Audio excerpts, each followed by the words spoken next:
यहाँ से स्टार्ट करेंगे विजन आईएएस के यहाँ पर मिनी टेस्ट नंबर देखेंगे। ठीक है, मिनी टेस्ट नंबर यहाँ पर 19वां रहेगा, राइट। और यहाँ से देखो टेस्ट रहेगा ये यहाँ पर मॉडर्न हिस्ट्री का है। मॉडर्न हिस्ट्री का यहाँ पर टेस्ट 1 लिखा है ना, तो ओवरऑल यहाँ पर जो 19वां है।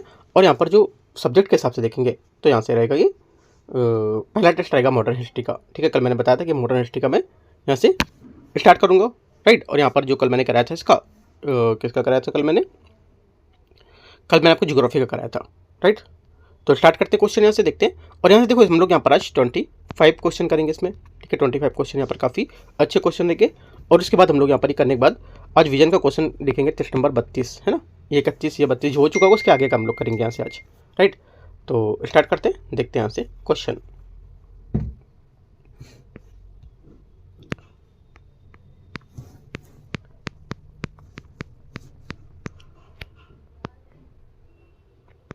क्वेश्चन 1 है यहाँ से, इसमें बोला है निम्नलिखित में से कौन से जो कथन है भारत में पुर्तगाली उपनिवेश संबंध से सही है। पुर्तगाली उपनिवेश के बारे में संबंध से सही बता रहे हैं, आंसर हो जाएगा। देखो पुर्तगाली जो थे ये यहाँ पर क्या अल्फांसो डी अल्बुकर्क के नेतृत्व में पुर्तगालियों ने गोवा पर आधिपत्य स्थापित किया था। पहली बात क्या होगी, पहली बात यहाँ से करेक्ट है, सही बात है। सेकेंड बात है पुर्तगाली धार्मिक मामलों में सहिष्णु होते थे। ये बात क्या होगी, ये बात यहाँ से गलत, क्योंकि धार्मिक मामलों में सहिष्णु नहीं थे। ठीक है, क्योंकि पुर्तगाली धार्मिक मामलों में असहिष्णु थे। सहिष्णु मतलब नहीं आ लगा देना, आपको असहिष्णु थे और कट्टरपंथी थे। उन्होंने भारत में जबरन धर्मांतरण का प्रयोग किया था, तो इस वजह से गलत हो जाएगा ये। तीसरा, उन्हें मुगल साम्राज्य का सामना नहीं करना पड़ा क्योंकि दक्षिण भारत में मुगलों के प्रभाव से स्वतंत्र थे। ठीक है, आंसर क्या होगा, 1 और 3 सही होगा, तो सी करेक्ट आंसर है। क्वेश्चन नंबर 2, मुगल साम्राज्य के पतन के संबंध में विचार करना है। औरंगजेब की दक्कन नीति, मुगल दरबार जो दरबार था उसकी राजनीति ने अस्थिरता को कम किया था। पहला ये बोला है कि औरंगजेब की दक्कन नीति और मुगल दरबार की जो राजनीति अस्थिरता को कम करना। तीसरा यहाँ पर है मनसबदारी प्रणाली में निहित दोष में मुगल सेना को भ्रष्ट बना दिया था। 3 बातें बोला है, इनमें से कौन सी बातें यहाँ पर सही है मुगल साम्राज्य के बारे में। देखो पहली बात जो यहाँ से ये स्टेटमेंट इसका करेक्ट है, औरंगजेब की यहाँ पर दक्कन नीति थी। ठीक है, और मुगल दरबार की यहाँ पर राजनीतिक अस्थिरता में कम कर दी थी इसने। ठीक है, मुगल साम्राज्य का जब पतन हुआ था उसके बाद यहाँ पर उन्होंने जो मनसबदारी प्रणाली थी उसमें निहित दोष ने मुगल सेना को यहाँ पर भ्रष्ट बनाया था। ये भी बातें यहाँ से करेक्ट है, तीनों बातें यहाँ से एकदम सही है। आंसर क्या होगा, दूसरे का डी करेक्ट है। क्वेश्चन 3 है, इसमें बोला फ्रांसवा वर्नियर ने अपनी पुस्तक Travels in the Mughal Empire में भारत की सामान्य स्थितियों की संस्कृति का वर्णन किया है। इस संबंध में विचार करना है। मुगलों के समय भूमि पर राजा का स्वामित्व होता था। पहला क्या होगा, पहली बात तीसरे का यहाँ से ये क्या होगी, पहली बात यहाँ से इसकी करेक्ट हो जाएगी। ठीक है, तीसरे का पहला स्टेटमेंट यहाँ से क्या होगा, ये करेक्ट है, क्योंकि यहाँ पर बर्नियर जो के अनुसार है ना, बर्नियर के अनुसार मुगलों के समय में कई प्रकार के नगर जैसे जो व्यापारिक है ना, नगर बंदरगाह तीर्थयात्रा ये सब यहाँ पर क्या थे इसमें होते थे। पहला से भूमि का स्वामित्व अधिकार वंशानुगत होता था। ये बात गलत है, वंशानुगत नहीं होता था, क्योंकि यहाँ पर बर्नियर के अनुसार भूमि पर राजा स्वामित्व होता था और भूस्वामी अपनी संतानों को भूमि नहीं दे सकता था, इसलिए यहाँ पर क्या हुआ, ये वंशानुगत नहीं हुआ। तीसरी बात है कारीगर, व्यापारी, समुदाय, व्यवसायिक वर्ग, ये सब समृद्ध थे इसमें, ये सब समृद्ध। देखो यहाँ पर जो वर्नियर के अनुसार मुगलों के समय पर कई प्रकार के जैसे व्यापारिक, बंदरगाह है ना, नगर, तीर्थयात्रा और संबंधित जो नगर थे ये अस्तित्व में थे और इनका अस्तित्व व्यापारी व्यवसायिक वर्गों की समृद्धि का सूचक बताता है। हालांकि कुछ राज्यों पर मुनाफे को लेकर विनियोजित करते थे और इसलिए कारीगर को उनकी उत्पादकता में सुधार हेतु कोई यहाँ पर प्रमाण नहीं मिला था। इस प्रकार उत्पादन में गिरावट आई थी और कारीगर निर्धन और गरीब हो गए थे। ठीक है, तो क्या होगा, ये इसका गलत हो जाएगा, ओनली 1 करेक्ट है, ये आंसर होगा। क्वेश्चन 4 है, क्वेश्चन 4 यहाँ से भारत में 18वीं शताब्दी के आंग्ल यहाँ पर जो फ्रांसीसी संघर्ष था उसके संबंध में द्वितीय कर्नाटक युद्ध के बारे में विचार करना है। पहला, यूरोप में होने वाला आंग्ल फ्रांसीसी संघर्ष का विस्तार था। पहली बात क्या होगी, चौथे का जो पहला स्टेटमेंट यहाँ से ये क्या होगा, गलत है, क्योंकि यहाँ पर जो प्रथम कर्नाटक युद्ध यूरोप में होने वाले जो आंग्ल फ्रांसीसी संघर्ष की प्रतिध्वनि थी, न कि द्वितीय कर्नाटक युद्ध की। ठीक है, हैदराबाद और कर्नाटक ने सत्ता संबंधी उत्तराधिकार जो कि गृह युद्ध में फ्रांसीसियों के अंग्रेजों को उनके आंतरिक मामलों के हस्तक्षेप करने का अवसर प्रदान किया था और दूसरे कर्नाटक युद्ध में कारण बना था। ठीक है, पहला क्या होगा, पहला गलत हो जाएगा। सेकेंड बात है वांडीवास युद्ध के पश्चात हुई पेरिस की संधि के साथ ही यह समाप्त हो गया था। सेकेंड बात यहाँ से ये भी गलत, क्योंकि 1760 में वांडीवास में हुई युद्ध के साथ तृतीय कर्नाटक युद्ध समाप्त हुआ था। ठीक है, क्या हो रहा था तृतीय कर्नाटक युद्ध, ना कि यहाँ पे द्वितीय की बात चल रही थी, तो गलत हो जाएगा। और इसमें अंग्रेजों ने फ्रांसीसियों को पराजित किया था। ठीक है, क्या होगा आंसर, दोनों गलत है तो डी करेक्ट हो जाएगा। यहाँ से क्वेश्चन नंबर 4 का यहाँ से डी आंसर होगा। क्वेश्चन नंबर 5 यहाँ से इसने बोला मराठा साम्राज्य के संबंध में अखिल भारतीय साम्राज्य की स्थापना और मुगल के प्रतिस्थापित करने को उनकी विफलता के क्या कारण थे। उनकी विफलता का कारण था कि पहला देखो याद होगा जी कि उनके साथ या उनके पास अखिल भारतीय साम्राज्य की स्थापना के लिए आवश्यक दृष्टिकोण और कार्यक्रम का अभाव था। पहला क्या होगा,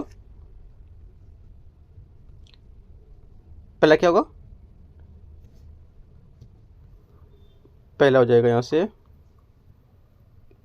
आपका स्टेटमेंट 5वें का करेक्ट है। सेकंड, मराठा सरदारों ने एकता का अभाव था। सेकंड बात क्या होगी, सेकंड बात भी यहाँ से करेक्ट है, क्योंकि यहाँ पर मराठा सरदारों में एकता का अभाव होता था और वे अक्सर एक दूसरे के साथ संघर्ष रहते थे। ठीक है, तीसरी बात क्या होगी, उनके पास प्रतिभाशाली सेनापतियों और राजनीतिक क्योंकि यहाँ पर कमी थी। तीसरी बात क्या होगी, तीसरी बात गलत है, क्योंकि यहाँ पर मराठा राज्य के पास प्रतिभाशाली सेनापति और राजनीतिज्ञों की यहाँ पर कोई कमी नहीं थी, परंतु उनकी असफलता का वास्तविक कारण मराठा सरदारों को आपसी एकता का अभाव था और शत्रुओं जैसे निजाम, मुगल और अंग्रेजों के यहाँ साथ मिलाने को लेकर के संकोच में कोई नहीं रखते थे। तो ये तीसरी वाली बात गलत होगी, 1 2 करेक्ट है। आंसर यहाँ से 1 2 सही होगा। क्वेश्चन 6 देखते हैं।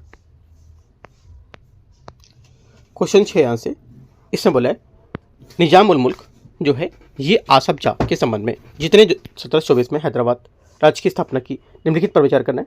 पहला, उसने कभी मुगल साम्राज्य में अपनी स्वतंत्रता की घोषणा नहीं की थी। छठे का पहला क्या होगा, छठे का पहला स्टेटमेंट यहाँ से करेक्ट है, क्योंकि निजाम उल मुल्क आसफ जाह ने कभी भी खुले तौर पर मुगल साम्राज्य की अपनी स्वतंत्रता की घोषणा नहीं की थी, लेकिन व्यवहार में उसने एक स्वतंत्र शासक की तरह काम किया था। सेकेंड बात, उसने हिंदुओं के प्रति असहिष्णु नीति का अनुसरण किया था। सेकेंड बात क्या होगी, सेकेंड गलत है, क्योंकि उसने हिंदुओं के प्रति असहिष्णु नीति का अनुसरण किया।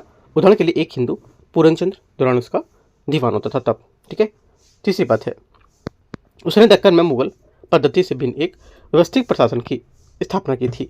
तीसरी बात यहाँ से क्या होगी, ये तीसरी बात यहाँ से पहली बात तो सही थी, दूसरी बात गलत है, तीसरी बात भी गलत। दूसरी इसलिए गलत है क्योंकि उसने हिंदू के प्रति सहिष्णु नीति का अनुसरण किया था, है ना। तो यहाँ से क्या होगा, ये अनुसरण किया, ठीक है, किया था और अनुसरण किया। और एक हिंदू यहाँ पर पूरनचंद का उनका दीवान था इसमें, है ना। तो यहाँ से पति ऐसे तो नीति का ये सही होना चाहिए, असहिष्णु नीति का अनुसरण किया था। अच्छा, सहिष्णु नीति यहाँ पर लिखा है असहिष्णु नीति, है ना, बल्कि यहाँ पर सहिष्णु नीति क्या था। ठीक है, तो थोड़ा सा की पॉइंट है, देखना, ध्यान रखना है। पहला करेक्ट है, दूसरा गलत है, यहाँ से बस इस पॉइंट से गलत है, थोड़ा सा ये, बाकी सही होगा। ठीक है, तो यहाँ से गलती माना जाएगा। तीसरा, उसने दक्कन में मुगल पद्धति से विभिन्न एक व्यवस्थित प्रशासन की स्थापना की थी। तीसरी बात यहाँ से गलत, क्योंकि यहाँ पर उसने मुगलों की जो जागीरदारी थी व्यवस्था, उसके आधार पर दक्कन की एक व्यवस्थित प्रशासन की स्थापना की थी। गलत होगा। आंसर क्या होगा, ओनली 1 करेक्ट है। क्वेश्चन नंबर 7 है। 7 बोला भारत में 18वीं शताब्दी और 19वीं शताब्दी के अकाल की तीव्रता की वृद्धि के लिए निम्नलिखित में से कौन से कारण उत्तरदायी हो सकते थे। आंसर हो जाएगा 7वें का करेक्ट आंसर यहाँ से ये हो सकता है। तो यहाँ पर ब्रिटिश और क्षेत्रीय यहाँ पर शक्तियों के बीच लगातार युद्ध का। ठीक है, सेकेंड बात है ब्रिटिशों द्वारा भारत में अपनाई गई कठोर भू राजस्व नीति। सेकेंड बात भी करेक्ट होगी। तीसरा, अंग्रेज व्यापारियों द्वारा व्यापार में सट्टेबाजी। तीसरी बात भी करेक्ट है। चौथा, वाणिज्य फसलों का जबरन कृषि। चारों बातें यहाँ से क्या होंगी, करेक्ट है। आंसर क्या होगी, 7वें का डी यहाँ से करेक्ट है। क्वेश्चन नंबर 8 आते हैं। 8 है मराठा शक्तियों के पतन के कारणों का संबंध में विचार करना है। उन्होंने आधुनिक हथियारों के विकास के लिए विज्ञान और प्रौद्योगिकी का महत्व नहीं दिया था। 8वें का पहला स्टेटमेंट यहाँ से क्या होगा, ये करेक्ट है। सेकेंड बोले व्यापार और उद्योग में उन्हें कोई रुचि नहीं थी। सेकेंड क्या होगा, सेकेंड भी करेक्ट है, क्योंकि मराठों ने व्यापार और उद्योग के विकास पर बल नहीं दिया था। उन्होंने असहाय किसानों के राजस्व की वसूली की और लोगों के सुदृढ़ प्रशासन देने में सफल रहे थे। दोनों बातें सही है। तीसरा, उनके पास पर्याप्त वित्तीय संसाधन का अभाव था। तीसरी बात क्या होगी, तीसरी बात गलत है, क्योंकि उनके पास पर्याप्त वित्तीय संसाधन थे, उनमें संसाधनों के उचित दोहन के लिए आवश्यक ज्ञान का अभाव था। तीसरा गलत होगा। आंसर 1 2 करेक्ट है, ये आंसर होगा। क्वेश्चन नंबर 9 है। भारतीय इतिहास के संबंध में चौथ और स्वदेशमुखी शब्द जो थे किसको संदर्भित करते थे? आंसर हो जाएगा 9 का चौथ और स्वदेशमुखी मराठों द्वारा लगाए गए कर थे। इसे शिवाजी के द्वारा लोकप्रिय बनाया गया था, जो स्वयं को स्वदेशमुख कहते थे। आंसर 9 का सी करेक्ट हो जाएगा। ठीक है, ये एक कर था जिसे मराठों द्वारा उनके नियंत्रण से बाहर क्षेत्रों पर आक्रमण न करने वादे के बदले यहाँ पर वादे में लगाया गया, एकत्रित किया जाता था। सी। क्वेश्चन नंबर 10 है। 10 यहाँ से निम्नलिखित में से किस घटना तत्काल प्रभाव के रूप में बंगाल में द्वैध शासन की स्थापना की गई थी? बताओ किसमें की गई थी? आंसर हो जाएगा 10वें का करेक्ट आंसर क्या होगा? 10वें का करेक्ट आंसर हो जाएगा यहाँ से बक्सर के युद्ध।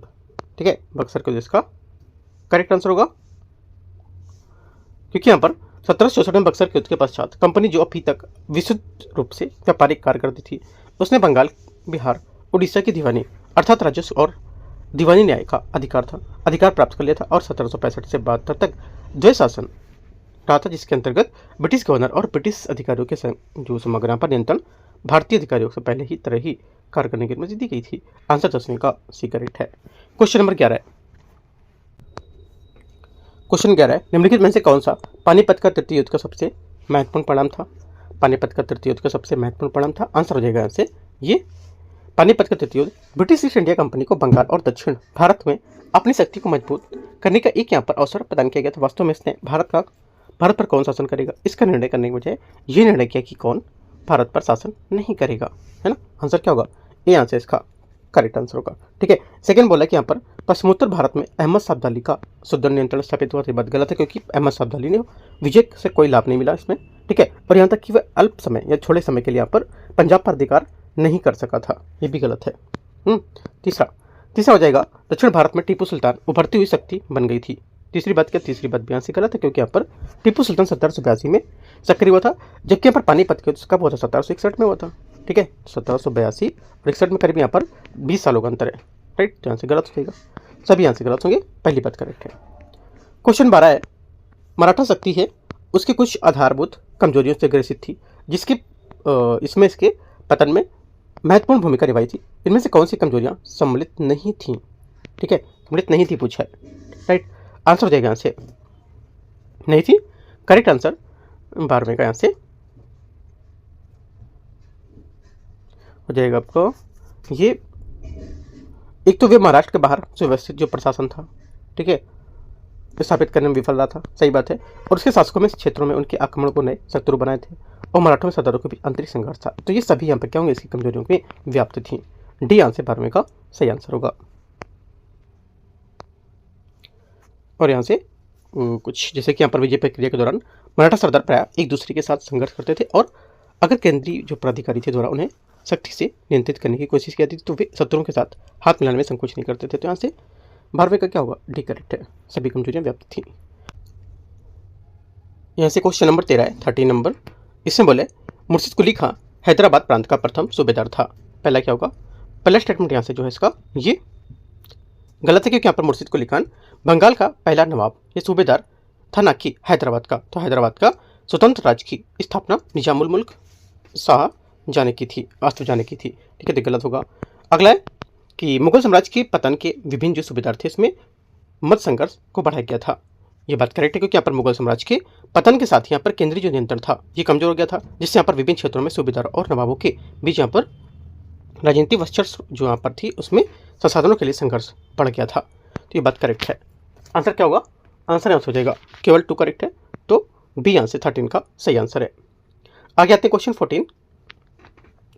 14 नंबर है। यहाँ से क्वेश्चन नंबर 14 है, इसमें बोला है पानीपत के तृतीय युद्ध के संबंध विचार करना है। पहला है पानीपत का तृतीय युद्ध मराठा और जो मुगल थे उसके मध्य हुआ था। 14 का पहला स्टेटमेंट क्या होगा? पहला आंसर गलत है, क्योंकि यहाँ पर पानीपत का तृतीय युद्ध जो था 1761 में, ठीक है, 1761 में जो मराठा साम्राज्य और अफगानिस्तान के राजा अहमद शाह अब्दाली मराठों के मुगलों के बीच नहीं हुआ था। ये बात गलत हो जाएगी। सेकेंड बात है इस युद्ध ने उत्तर में मराठों के प्रसार को हमेशा के लिए स्थगित कर दिया था। सेकेंड बात करेक्ट है, क्योंकि इस युद्ध ने मराठों की हार हुई थी, जिसने यहाँ पर उत्तर भारत में उनकी विस्तार और यहाँ पर जो प्रभाव था उसको काफ़ी हद के लिए, यहाँ पर काफ़ी समय के लिए यहाँ पर रोक दिया था। तो बात करेक्ट है, ओनली 2 करेक्ट है ना। आंसर क्या होगा? आंसर हो जाएगा बी। क्वेश्चन नंबर 15 है। 15 यहाँ से इसने बोला है कि सालाबाई की संधि है ना, के बारे में विचार करना है। देखते हैं। द्वितीय आंग्ल मराठा युद्ध के पश्चात इस संधि पर ब्रिटिश और मराठों के मध्य पर हस्ताक्षर किए गए थे। पहली बात क्या होगी, 15वें का पहला स्टेटमेंट यहाँ से गलत है, क्योंकि यहाँ पर सलाह हुई कि संधि प्रथम आंग्ल मराठा युद्ध के बाद 1782 में हुई थी, द्वितीय के बाद नहीं, गलत हो जाएगा। इस संधि ने हैदर अली और फ्रांसीसी जो थे उसके विरुद्ध मराठों की ब्रिटिश सहायता को आश्वासन दिया था। सेकेंड बात करेक्ट है। ठीक है। तीसरा, पुरंदर की संधि के तहत ब्रिटिश अधिकृत प्रदेश को वापस करने के लिए सहमत हो गए थे। तीसरी बात भी करेक्ट है कि संधि के माध्यम से पुरंदर की संधि 1776 थी, उसकी शर्तों को पुख्ता किया था, जिसमें पर अंग्रेजों ने सॉल्ट सेट और भड़ोच के जो अलावा अन्य यहाँ पर विजित क्षेत्र को यहाँ पर मराठों के वापस करने की सहमति जताई थी। तो 2 और 3 करेक्ट है। आंसर क्या होगा, पूछे कि कितने यहाँ पर सही हैं, कितने यहाँ पर सही होगा। आंसर हो जाएगा 2 और 3 सी। क्वेश्चन नंबर 16 है 16 नंबर है। इसमें बोला है कि निम्नलिखित में कथनों पर विचार करना है, कौन सा गलत है। कौन सा गलत है 16 में, आंसर हो जाएगा। देखो, मुगल साम्राज्य के जो पतन था, ठीक है, मुगल साम्राज्य का पतन के पश्चात ब्रिटिशों को अपने प्रशासन की स्थापना, ठीक है, जो प्रशासन की स्थापना थी इसकी, उसमें उसके पूर्व अन्य भारतीय प्रांतों में जैसे मैसूर, मराठा, सिखों आदि पर विजय प्राप्त करनी पड़ी थी, बल्कि इस पर मजबूत करी थी पकड़, तो यहाँ से गलत हो जाएगी बात ये। ठीक है। आगे आते क्वेश्चन नंबर 17 बोला है मध्यकालीन भारत में जो सरंजामी प्रणाली थी, ये मैं क्वेश्चन करा चुका हूँ पहले। ठीक है। सरंजामी प्रणाली क्या है एक तरह से, देखो मराठों के अधीन जो सरंजामी प्रणाली थी मुगलों को जागीर प्रणाली के समान थी, जहाँ सैनिकों के रख रखाव के लिए भूमि अनुदान गैर वंशानुगत आधार पर की जाती थी और भूमि अधिकांशतः ग्रामीण जो थी उसकी रूप में या जागीर के रूप में दी जाती थी, और इसके स्वामी को क्षेत्र के शामिल गाँव थे, राजस्व थे, उसको वसूलने का अधिकार प्राप्त होता था। ठीक है। आंसर क्या होगा, 17 का बी करेक्ट है।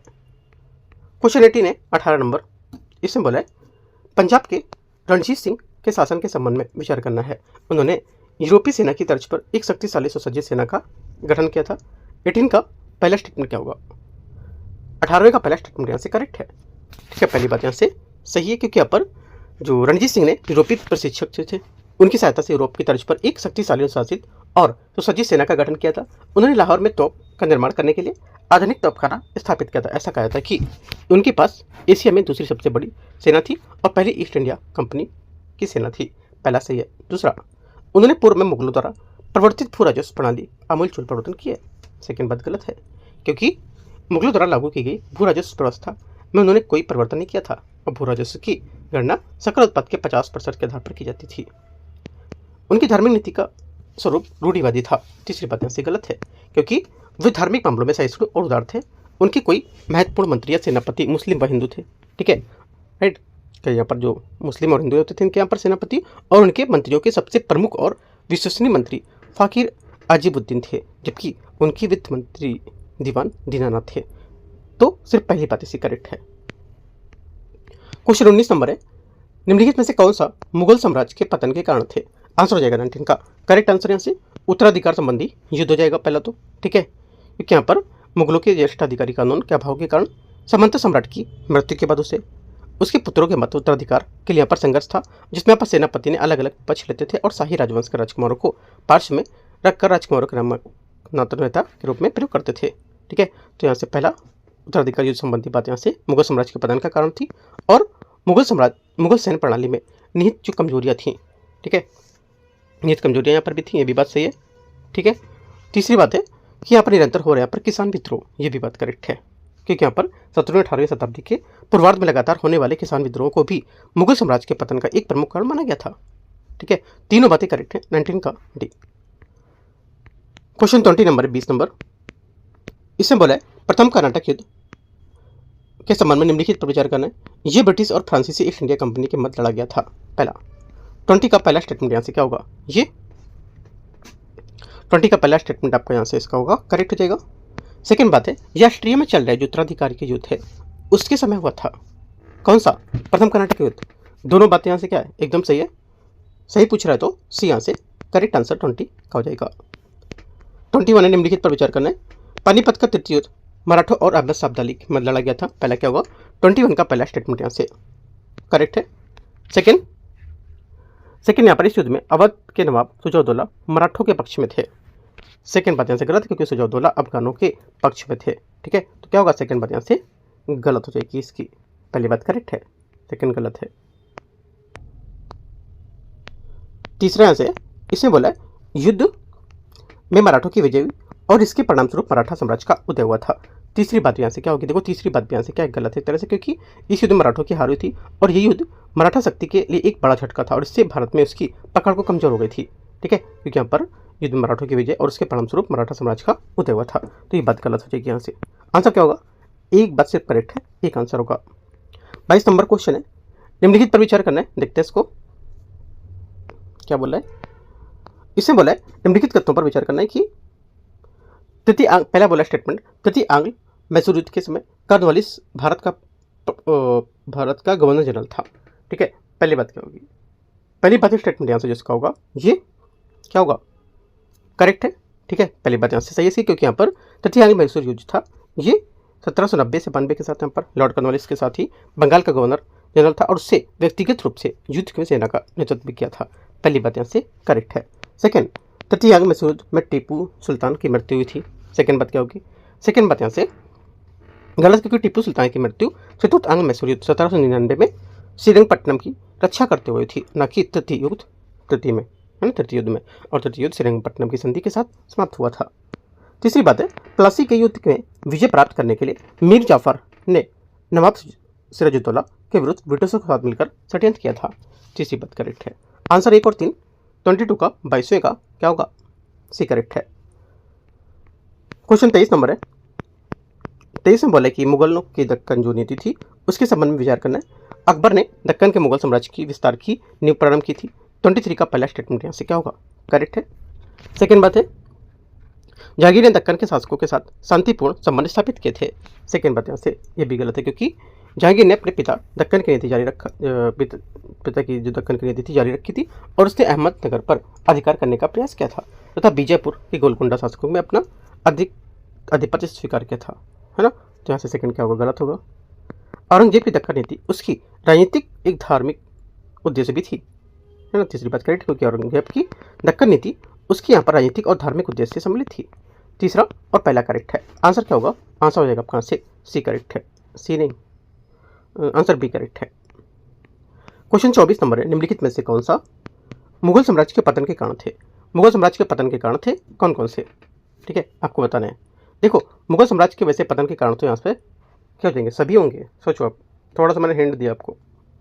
देखो मुगल साम्राज्य के जो कारण थे ये सभी हो जाएंगे, क्योंकि अपन मुगल साम्राज्य जो पतन किसी एक कारण से नहीं बल्कि यहाँ पर इनके कारकों के संचयी प्रभाव का परिणाम था, है ना। तो ये चार बिंदु इसमें करेक्ट बताना। एक तो औरंगजेब की धार्मिक नीति, जागीरदारी संकट और राजनीतिक अस्थिरता और दक्कन के औरंगजेब विस्तारवादी सैन्य, ये सभी आंसर इसके करेक्ट आंसर हो जाएंगे, चारों बातें इसकी, ठीक है। थोड़ा अगर डीप में जानते हैं, क्योंकि जो राजनीतिक अस्थिरता थी इनकी, ये क्या था, इसमें औरंगजेब के बाद उत्तराधिकारी कमजोर अयोग्य थे, जिससे यहाँ पर सत्ता कमजोर हो गई थी, ठीक है। और दक्कन में जो सेकंड वाला बोला औरंगजेब में विस्तारवादी सैन्य अभियान था, इससे क्या था कि यहाँ पर अपने शासनकाल के दौरान लगभग 25 वर्ष दक्कन में बिताए थे और इसमें लंबी और महंगी लड़ाई शाही खजाने को लेकर खाली कर दिया था। तीसरा औरंगजेब की धार्मिक नीति, इसमें औरंगजेब ने रूढ़िवादी धार्मिक नीतियों को जजिया कर को समाप्त किया था और फिर से राजपूतों के सिखों पर इसमें असंतोष फैलाया था। और चौथी बात जागीरदारी का संकट, इसमें कृषि संकट और जागीरों की कमी के कारण मनसबदारों के बीच कलह पैदा हो गई थी, जिससे प्रशासनिक ढांचा खराब हो गया था और नींव कमजोर हो गई थी। तो चारों बातें आपको याद रखना है, आंसर डी। लास्ट क्वेश्चन है 25 नंबर, इसमें बोला है जागीरदारी व्यवस्था है उसके संबंध में विचार करना है, ठीक है। देखते हैं इसको। इसमें बोला है निम्नलिखित में से कौन सा सही नहीं है, कौन सा सही नहीं है। पहला यहाँ से क्या होगा, पहला बोला है कि यह मुगल साम्राज्य की प्रशासनिक व्यवस्था से संबंधित है, एकदम करेक्ट है, क्योंकि यहाँ पर यह मुगल साम्राज्य की प्रशासनिक व्यवस्था का एक अभिन्न है जो मुख्य रूप से मनसबदारी प्रथा से जुड़ा था, पहला करेक्ट है। यह औरंगजेब द्वारा लागू की गई थी, सेकंड बात भी गलत है, क्योंकि यहाँ पर सेकंड गलत है, पहला सही था। क्योंकि देखो ये बोला औरंगजेब द्वारा लागू की गई थी, ये व्यवस्था विशेष रूप से औरंगजेब द्वारा शुरू नहीं की गई थी, हालांकि औरंगजेब के समय में इसे संकट जागीरदारी संकट आया था, जो इसकी नींव को काफ़ी पहले अकबर के समय ये मजबूत हो चुकी थी, ठीक है। ये बात गलत हो जाएगी। तीसरा, इसने सामंतों की जागीरों पर नियंत्रण का अधिकार प्रदान किया था, तीसरा भी गलत है, क्योंकि जागीरदारों ने जागीरों पर मलिकाना हक क्या था ये या स्थानीय नियंत्रण नहीं दिया था और उन्हें केवल उनके क्षेत्र राजस्व थे अधिकार वसूली करने का भी अधिकार मिलता था और प्रशासन और कानून व्यवस्था को नियंत्रण करने का अक्सर उनके पास होते थे, अधिकारियों के पास होते थे। तो ये बात गलत हो जाएगी। जगीरदारों के पास केवल प्रशासनिक अधिकार होते थे।